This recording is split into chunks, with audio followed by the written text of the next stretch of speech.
une des erreurs classiques que font les entrepreneurs dans leur boîte, c'est que ils n'utilisent pas une invention extraordinaire qui a complètement transformé l'humanité et qui a déjà quelques milliers d'années, puisqu'on parle de l'écriture.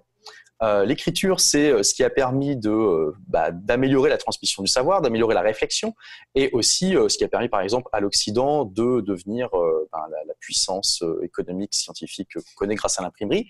Et en fait, la plupart des entrepreneurs, encore aujourd'hui, transmettent leur savoir exactement comme les chasseurs-cueilleurs de l'époque préhistorique, c'est-à-dire uniquement par oral. Ils expliquent, il y a un salarié qui va arriver dans leur équipe, ils vont tout expliquer de manière orale, ils vont lui montrer sur leur écran, voilà, il faut faire comme ça, il faut faire comme ça, il faut faire comme ça. Et le problème, c'est que tu as tous les défauts inhérents à ce mode de transmission du savoir, à savoir que c'est facile d'oublier ce qui a été dit, on peut pas revenir en arrière, on peut pas reconsulter la chose, et aussi ça fait que la personne qui est détentrice du savoir dans l'entreprise, tout le monde doit se baser sur elle et elle doit être disponible en permanence quand il y a des manques de savoir dans l'équipe, quand il y a des oublis, etc., etc. Donc, une manière très, très, très simple de déjà complètement transformer l'efficacité d'une entreprise et aussi toi, de t'extirper un petit peu de cette organisation et de l'organigramme et de faire en sorte que tu sois au moins vital pour les membres de ton équipe, c'est de documenter les processus avec des procédures écrites. Et d'ailleurs, The EMIS a été écrit en 95 dans la deuxième édition. Depuis, il y a eu quand même quelques innovations technologiques qui sont arrivées. Et je veux dire, aujourd'hui, la plupart des tâches qui sont faites dans une entreprise sont faites devant un ordinateur. Aujourd'hui, c'est tellement facile d'enregistrer son écran avec des logiciels comme Camtasia. Donc, un truc très simple que les entrepreneurs peuvent faire, et c'est ce que j'avais commencé à mettre en place dans mon entreprise déjà il y a plus de 10 ans, c'est qu'à chaque fois que tu expliques quelque chose à quelqu'un sur comment il doit faire quelque chose sur un écran, tu enregistres.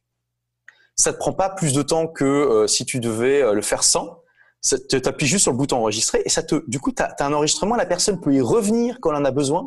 Elle peut revenir en arrière, elle peut repasser des passages qu'elle n'a pas compris. Si jamais t'es pas là parce que tu es en vacances et qu'elle se rappelle plus d'un truc, elle peut regarder la vidéo à nouveau. Enfin, tu vois, d'un seul coup, tu as le savoir qui n'est plus seulement dans ton cerveau, mais qui est aussi disponible dans le cloud pour tout le monde.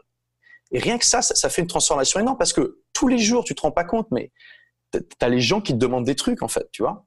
Et là, quand tu fais ça, tu te rends moins indispensable et aussi tu rends l'organisation plus efficiente. Et après, la vidéo, elle a aussi des inconvénients parce que c'est moins facilement scannable qu'un document texte. Donc, ce que j'ai fait, c'est que je demandais en fait à mes employés de regarder la vidéo et d'en faire une procédure écrite, tout simplement.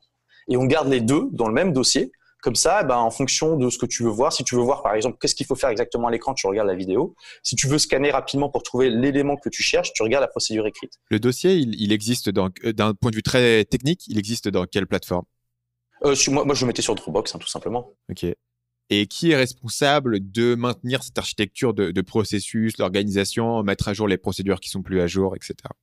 Moi, je donne ça aux employés ou aux prestataires qui sont le plus concernés par la procédure en question. Et aussi, quand tu as comme ça un management qui est basé sur les process, ce qui est génial, c'est que quand une erreur est faite, tu n'as que deux possibilités. Soit la personne n'a pas suivi le process et c'est indiscutable, parce que voilà, c'est documenté, donc c'est elle qui a fait l'erreur, elle ne peut pas nier ça. Soit c'est le process qui a un problème.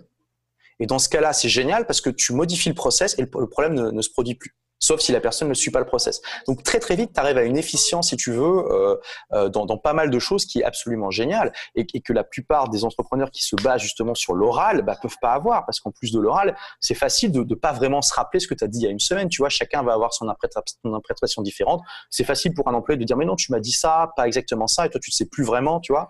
Tandis que quand c'est documenté, c'est documenté. Il n'y a pas de contestation possible. Et c'est aussi important, c'est que quand tu fais ce genre de procédure, ça t'oblige à réfléchir à comment tu fais les choses. Et souvent, tu vois, dans une entreprise, c'est facile de faire le pompier, de toujours être à courir à droite à gauche, à éteindre des incendies. Et qu'est-ce qu'on veut dire par là, tu vois ? Qu'est-ce que c'est éteindre des incendies ? Ça veut dire que je prends pas le temps de me poser pour réfléchir concrètement à comment on doit faire les choses pour essayer d'être le plus efficace possible. Non, on fait ça un peu vite fait, sans vraiment, sans avoir réfléchi à la structure. Du coup, on est toujours en train de régler des problèmes sans s'attaquer au fond. Et quand tu fais des procédures, ça t'oblige à faire ça. Et ça, c'est aussi un avantage absolument énorme parce que des fois, tu te rends compte, tu te dis mais en fait, c'est complètement débile la manière dont on fait ça aujourd'hui. On peut faire ça à la place et c'est beaucoup plus efficace. Et au fur et à mesure que des erreurs sont découvertes dans la procédure et tout ça, t'améliores au fur et à mesure. Et donc, C'est un truc, c'est comme c'est une évolution, quoi. Les procédures qui sont pas bonnes, soit elles s'adaptent, soit elles meurent en fait. Et au bout d'un moment, tu te retrouves avec une organisation qui est beaucoup plus efficiente. Salut, c'est Stan, j'espère que vous avez apprécié cet extrait du podcast Marketing Mania. Bien sûr, vous pouvez retrouver l'ensemble des épisodes du podcast, y compris les instructions sur comment vous abonner sur l'application Apple Podcast ou sur votre téléphone Android en vous rendant sur mon site à l'adresse marketingmania.fr/podcast. Je vous ai mis le lien dans la description de cette vidéo.